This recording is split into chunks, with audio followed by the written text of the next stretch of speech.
Nagsagawa ng cleanup drive activity sa Ninoy Aquino Parks and Wildlife Center ang mga miyembro ng Iglesia ni Cristo sa Visayas Avenue sa Quezon City. Layunin nitong makatulong sa pangangalaga ng kapaligiran sa parke. Si Erlo Bringas sa detalye. Nagtulong-tulong ang mga miyembro ng Iglesia ni Cristo sa Visayas Avenue area sa paglilinis sa buong kapaligiran ng Ninoy Aquino Parks and Wildlife Center. Isang clean-up drive activity ang ginawa ng grupo sa park para makatulong sa pangangalaga ng kalikasan. Nagsama-sama ang pamilya, magkakaibigan at mga magbabarkada na nilinis ang kapaligiran. Bilang handog po namin sa pamayanan ng Quezon City, ang Visayas ay nakapag-isip po nito para lalo pong maingatan ang kapaligiran at at the same time, may pamana namin sa mga kabataan, mga anak namin na lalo nilang ingatan ng kapaligiran. Yung mga hindi pa nahihilig sa mga ganitong event, inaanyayahan po namin kayo kasi napakasaya na meron kang naiambag sa bansa mo. Alam naman natin ngayon na talagang matindi ang mga polusyon, lalo na sa hangin at maging sa tubig. Dahil sa yan ay sanhi ng mga basurang hindi nakokolekta.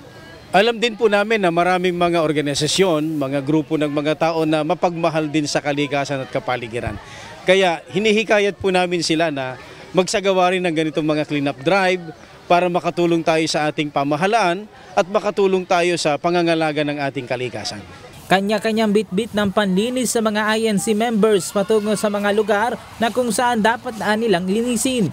Masarap nila sa pakiramdam na tiyak na makakatulong ka sa kalikasan maging sa pangangalaga na din ng kapaligiran. Ito na din ang nagsilbi nilang family bonding.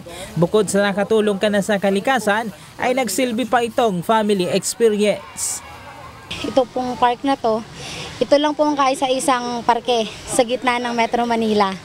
So, talaga pong bilang parte din po ng opisina din na to, pinopromote din po din talaga namin. Dahil kapag tumutulong po tayo simula po ng bata, mapupulot po natin to hanggang sa ating paglaki at gagamitin din po natin ito ulit sa mga ganitong aktibidad. Tayo rin po kasi makikinabang nun, tsaka yung mga anak natin. Masayang-masaya po ang puso ko at nakasama po ako sa ganitong aktibidad po ng Iglesia ni Cristo. Ayon sa pamunuan ng Wildlife Center, mahalaga na mapangalagaan ang kapaligiran ng Ninoy Aquino Parks and Wildlife Center. Dahil ito na lamang kasi ang lugar kung saan mayroong mga puno na malaking tulong sa pagpapabawas ng polusyon sa lansangan lalo na sa Quezon City. Nagpapasalamat ako na napili nila ng INC na itong Ninoy Aquino Parks ang napili nila na dito i-daos nila ang kanilang clean-up drive. Ngayon, yung mga bata, gusto namin na matutunan din nila kung paano mag-segregate ng ating mga basura sa kanilang mga bahay-bahay.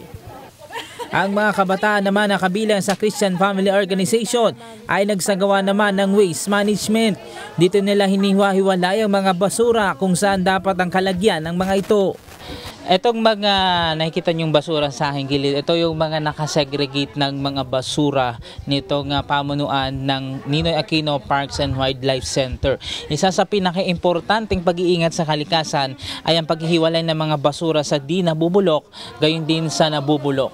Napaka-importante po kasi po pwede pong maapektuhan tayo sa pangkabuhayan natin kahit sa simpleng dumi lang. Nakakadulot ng polusyon at pwede rin po sa mga sakit ng mga kabataan. Kaya kailangan nating, kaya mahalagang maglinis tayo sa ating kapaligiran. Mahalaga po na matutunan ng mga kabataan na mag-segregate ng basura para makatulong po tayo sa kalikasan at kalinisan ng ating kapaligiran para din naman po ito sa ating sarili sa komunidad natin. Bilang mga kabataan po, lalo na po sa loob ng Iglesia ni Cristo, mahalaga din po talaga na nakikipagkaisa po tayo sa mga ganito. Tapos alam rin po natin yung mga ganitong bagay tulad po ng pagsasegregate po ng mga basura po. Kasi para rin po ito sa kapaligiran po natin. Yun ang pinaka-importante talaga sa ating sa panahon ngayon. Kaya dapat bata matanda matuto mag-segregate sa kanilang mga bahay-bahay. Lubhang napakahalaga na maingatan ang ating kalikasan at makatulong din upang mabawasan ang nararanasan nating climate change o polusyon sa kapaligiran. Kaya malaking tulong nila ang ganitong aktibidad na ginagawa ng INC, maging ang iba pang mga environmental groups tulad ng clean-up activity at waste management. Naasahan na masusundan pa umano ang nasabing aktibidad ayon sa mga miyembro ng Iglesia ni Cristo sa mga susunod pang araw at mga panahon. Para sa Eagle News, Arlo Bringas. We are one with